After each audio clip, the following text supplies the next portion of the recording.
Hey everyone, Gunth here. Today we are looking back at Batman Arkham Asylum. So, this is the first of the Arkham series that released back in 2009, and I just finished my first playthrough of it. And I've gotta say, I think that it was quite a good game. The story is pretty good. It's a typical Batman game where you deal with the standard cast of villains that Batman would be familiar with. Of course, the Joker getting up to some schemes.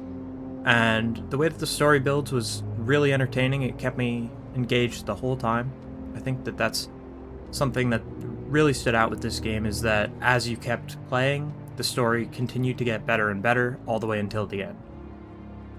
So, while you're playing through the game, it's a mix of action and stealth, depending on what exact sequence you're in, but there were times where you had to sneakily take out enemies around a room and make sure to do it as quietly as possible. And then there were other times where you're just fighting everyone, and it's just making the largest combos that you've ever seen. And it was really fun either way. It was engaging, and the stealth part of the game definitely took a few tries for me.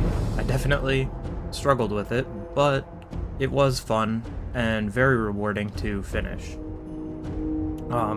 Regarding the optional content in the game, in the story, there are Riddler trophies, which are hidden collectibles. Usually they're a puzzle, or something similar to a puzzle, where you have to find it and figure it out, and figure out how to actually gather the collectible, whether it's breaking a wall, or scanning some secret, or hacking into a terminal, and that was always well done.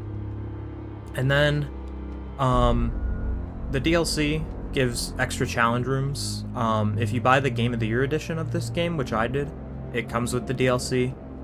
They have challenge rooms that are stealth challenges, and then they also have combat challenges. And it's do it as quickly as possible if it's stealth, or if it's a combat challenge, it's get as much score as possible, which you get from comboing, which makes the game really entertaining. I found that I enjoyed all the challenges that I've done, and it was quite entertaining. Finally, regarding the boss fights and the encounters that were more drawn out, for example, a character that's well known for this game is Scarecrow.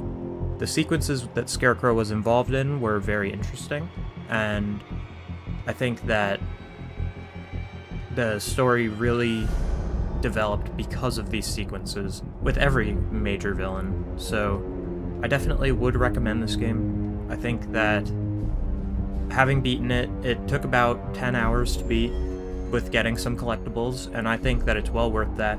And for its current price on the Steam store,